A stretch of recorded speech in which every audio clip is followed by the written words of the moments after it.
As I said, I've got a panel for you who's forgotten more than the UN knows on this subject. National Senator M.Canavan and Senior Research Fellow at the Menzies Research Centre, columnist to the Australian Nick Cater. It was a barnstorming speech, M.Canavan. I said it was like a bunker buster aimed right in the middle of woke old UN. I mean, I could hear them sort of, cringing, and the nails were scraping, and it's just beautiful to watch. Most of it, I have to say, too, delivered without a note. Please tell me this is the moment where we say, finally, the Emperor of Climate Change has no clothes.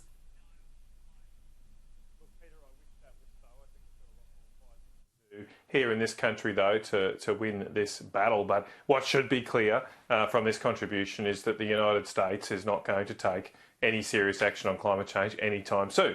There can be a tendency to sheet everything home to Donald Trump when people look at US politics, but it's been very clear for a long time that there's not a single voice within the Republican Party that is calling for radical action on climate change, certainly going nowhere near things like net zero. So that always means the US is not going to be a reliable partner on this ridiculous agenda. Now, we've tried to skate over that. Our party room, my party room, was told that we had to sign up to net zero a few years ago by Scott Morrison because Joe Biden got elected and promised it. Well, what's happened today should be a lesson that we should never set our own policy settings based on the election results in other countries. We should set them on what is important and most beneficial to the Australian people. And what is very clear now is that this agenda, the net zero agenda, has failed, is failing Australians. And today we saw that our inflation figures came out, and we saw that electricity prices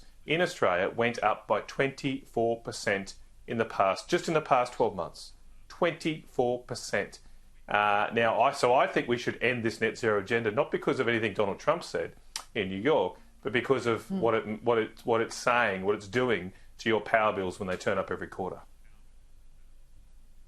Yeah, I agree with you that we've got to drive our own agenda here, but the weight of US emissions in the global numbers, right, and the fact that you've got China and India and Russia also out of the frame, it just seems absolutely futile if 60 to 65% of the world emitters, heavy emitters, are doing, sweet bugger all, and we in Australia are basically de-industrialising at pace to virtue signal and make Chris Bowen feel good swanning around at cocktail parties in New York. It is absolutely crazy because the people, as you rightly say, bearing the pain are those that are copying these 24% increases in their power bills.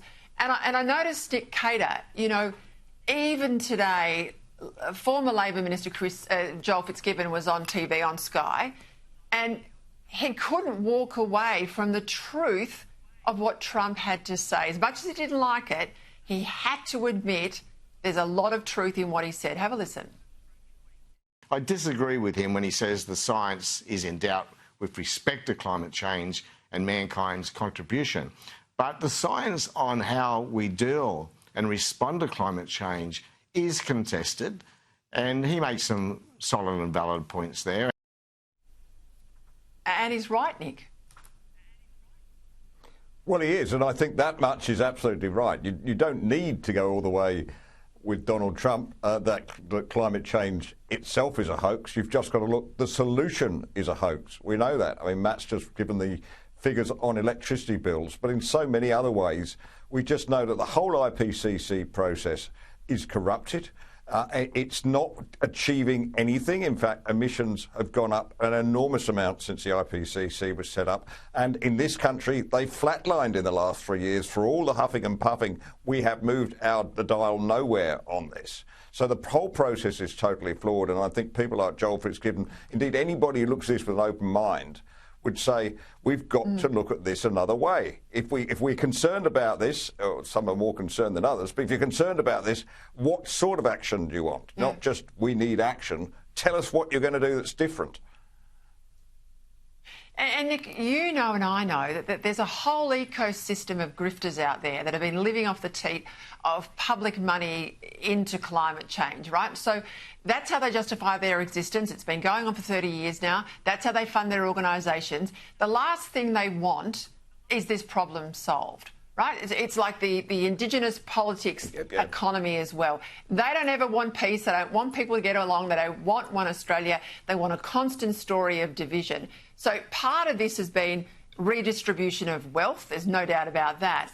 But also, you know, and you look at it now with the rollout of renewables, it's subsidy-based payments from poor old taxpayers that keep this money go round in business. That's right, Peter. And look, you mentioned people who actually earn their living from this climate change business. You wouldn't even guess the number. Academics, for a start, people running various think tanks, various quasi-organisations, people in the finance industry developed to it, and then, of course, the renewable energy people themselves. It's a huge number of people who will lose their jobs if this conventional wisdom is ever overturned. So they have every incentive not to do it. And the example is Joe Biden. There was nobody in Joe Biden's office that was prepared to say the absolute truth about him because they knew they'd lose their jobs if this was taken on board. So never underestimate the self-interest involved in keeping this whole caravan moving, even though it's increasingly coming off the rails. And I will mention there is a number out today, the Australian Financial Review. This is just in Australia, and it's forward commitments over the next 3 years. It is $76 billion state and federal, this country alone, in just the next 3 years. Matt, they are losing the argument. I think people are waking up because they're seeing the personal impact of these policies on their power bill and in their home. That's why they now want to stop you and I from talking on air and online about climate change. And you know what this is about, because they're saying it's misinformation that's going to hold back the urgent war on climate change. Well, exactly right, Peter. Nothing says that you're winning an argument like seeking to silence and criminalise the speech of your political opponents, does it? I mean, this is a sign that they are losing this debate. They're losing it because they're losing it on the facts. I mean, they're effectively now, those that are seeking to continue this failed net zero agenda are effectively asking people to not believe their lying eyes. I mean, we can all see it in front of us. We're losing a manufacturing industry, we're deindustrialising, our electricity bills are through the roof. I was just comparing my power bill with a mate in Japan a few weeks ago, and in Japan now they are paying less for electricity than we are here in Australia. We're the biggest supplier of energy needs to Japan. We supply 30% of their electricity needs from our coal and gas, yet they're paying less. How does that work? In 20 years ago, electricity prices in Japan were 4 times they are in Australia. They were in Australia, 20 years ago.